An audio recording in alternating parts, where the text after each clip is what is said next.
Science at LaGrange College. I'm also the undergraduate research director.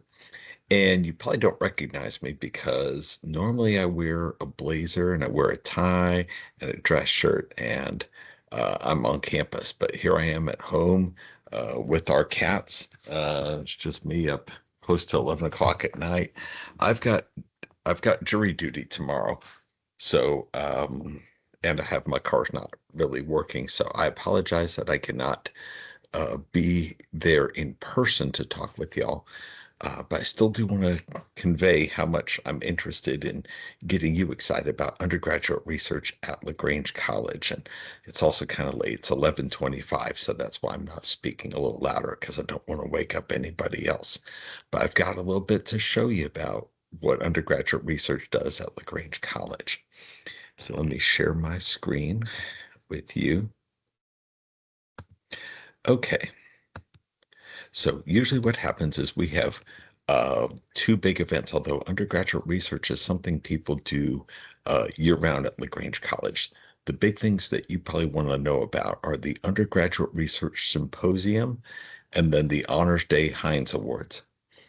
And those will take place in the spring of 2026. So you've still got time to participate. We'll start opening things up in the spring of 2026 so that you can see. It is an amazing event. You'll see a lot of our students are packed in to the entire library.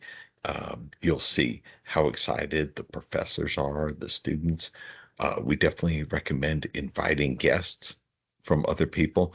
We had a guest from Georgia State University, and they were blown away. And they said, we don't have anything like this, and we definitely need to do something along these lines.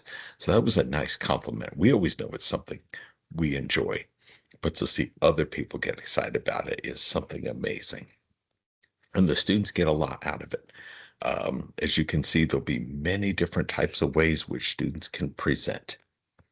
So it'll take place on Thursday, April 23rd on 2026. Event is like the culmination of all the research we do on campus. From 11 in the morning till 1 in the afternoon, it'll take over our large Lewis Library, the main lobby. But we'll also have presentations upstairs, and if we get enough entries, we could possibly have posters upstairs. In 2024, we had between 35 and 40 entries. Last year, I believe we topped out at 50 entries. Those who can present, it can be anything that was done after April of 2025. So most of you are new professors, but you can talk with others in your department. If something was turned in May 2025 after the symposium of last year, it can participate. It could be summer research. It could be what you're doing right now in your fall classes, or it could be something that you put together in the spring. What kinds of participation do students have? You'll see lots of posters. That's usually the largest ones.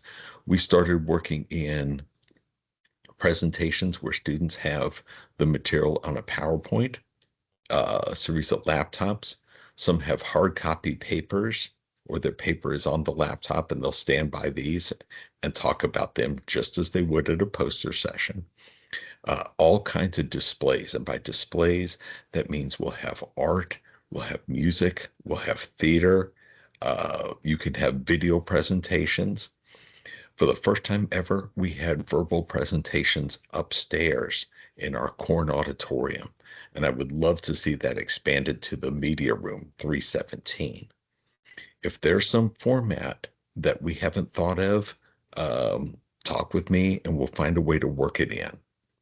And now I know most of you, exercise science, they have had times where they not only present their work, but they team up with our athletic teams to test arguments or test ideas, test hypotheses that maybe the sports teams will do. I remember a particularly good one, which was about testing whether it's better to slide or to run straight to the base standing up, for example. We have people from math, and certainly I know you all are probably thinking, if you're math professors, this is a big challenge. Um, That is true. We take our students to posters at the Capitol, and I noticed a lot of other presentations. Um, there are quite a number of them, and you also could certainly do one of those as well. Just make sure we know what it is you're looking at. That's one of the big challenges when it comes to STEM presentations, but they can be just as compelling as anything in business or political science, history, or English. I know that we have sculpture, and boy, if you could get some sculptures over to have them displayed in the library. I know moving them, it's easier said than done, but whatever you can do.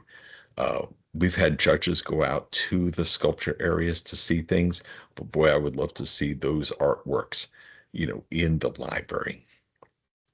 But whatever format you're working on, I know we have new music professor. We've had students present their musical work. We find a way to make it work. We had them present in the Heinz conference room and play their music there. I hope all of you will realize this is something that's not just for professors who've been here 5, 10, 15, 20 years from now. The example I'm going to give is Samantha Sick from accounting. She contacted me and she wanted to get her students involved. So I told them about service learning clients. These are people we work with in the community. And she got with the gentleman who helped having their accounting people help folks who could use some help with their taxes. And they presented on that. And there was a great presentation set up, several posters about their work. So these are definitely things you can do. Uh, as you can see, I kind of go all out. I decided it'd be kind of fun if we had sort of a Monopoly theme to the presentation. So everything was set up in a certain area, just like on a Monopoly board. Presentations over here, uh, laptops for PowerPoints and PowerPoints and papers over here, electronic displays over here, po some easel presentations all along here, artworks. We had a makeup artist who was displaying her skills and getting volunteers to be part of that to see what's going on. Uh, I honestly think the more innovative an idea you have, talk with me. If we can make it work, we'll do our best. As you can see, the program has all kinds of participants, uh, where the students they'll be listed first with their title and then their sponsoring professor. So you can see nursing and biology. Psychology is one of the dominant presenters. Um, for those, and I know we have a clinical mental health counseling professor. For the first time ever, we had a professor reach out to me saying, could could they be part of the presentations? Yes, we were able to work that in. So even though it says undergraduate research director and you teach grad students, you can participate as well. Um, then we have something else. These are Honors Day Heinz Awards. On the same day, um, get this in there, sorry. On the same day as the undergraduate research presentation, we get about 3 hours to catch our breath. Then over in the Corn Auditorium, or excuse me, the Callaway Auditorium, you'll see from 4 till about 5:30, there'll be all the departmental awards. And one of the highlights is the Honors Day Heinz Award. On behalf of the Heinz family, the matriarch of the family donates some money that goes out to um, the best papers, the best presentations, just like the undergraduate research symposium. Anything after April of 2025 will do. Sometimes students, they didn't have their work done until just after the symposium. As long as they didn't enter last year, they can compete. May 2025, summer of 2025, fall of this semester, spring of next year. We have 4 categories: basic research, which includes questions of scientific curiosity, Then you have applied research, questions for application within the community, religious, historical, and literary analysis, and then performance and creative projects. I hope all of you are looking at this and saying, man, I would love to be part of this. I'd love to get my students to compete in something like this. Even if you don't feel like you're ready to mentor students into this, although I encourage you to just get started and try, um, I would ask that some of you would consider judging some of these events. That's another way that you can get service to the college. You'll often be looking at 3 to 4 projects, maybe 5 projects, and you'll rank them as best you can. And then those with the best scores are the ones that win on Honors Day. For me, this event is a lot like, and it sounds crazy, it's a lot like Christmas for me. Just seeing all the different areas. If you're wondering what some of these posters look like, you can go over to the psychology department. You can see some from like math, business. I believe biology might have a few around. In political science and in history, you'll see them up on our walls. So just definitely contact us. Um, Let me know if you're interested in having me present this semester or next semester briefly to your class, and I'll tell them a little bit about undergraduate research and what it does. Now, my son, when he was looking at going to college, one thing I did is when we visited all the colleges, I asked them about what do they do for undergraduate research. Most of them really don't do this kind of thing, which is one thing that makes this college very special.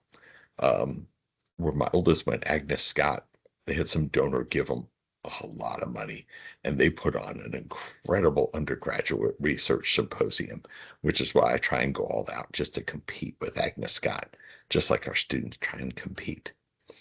Again, I apologize for not being there, but I hope that my presentation will get you thinking about what your students can do. We reach out to local organizations like the Sierra Club. We reach out to Democratic and Republican politicians and say, is there something that we could research that could help you? I mentioned Samantha working with locals on helping out people with taxes. I wouldn't be surprised if you could work with local schools on a project that would help the students. Um, just talk to me. I mean, talk to your colleagues, brainstorm with them. Um, we've had students who go on to undergraduate research conferences, maybe state level conferences. I know you might think, well, that seems like a lot, maybe in your first semester or so, but start thinking about what you can do, where you can take students, how you can get them some of that valuable experience, how they can do something about what you learn in the class, what you learn in internships. I hope that this will stimulate your interest, this little 15-minute bit. Sorry I can't be there, but I look forward to speaking with you about it later. Thanks. Y'all have a good night.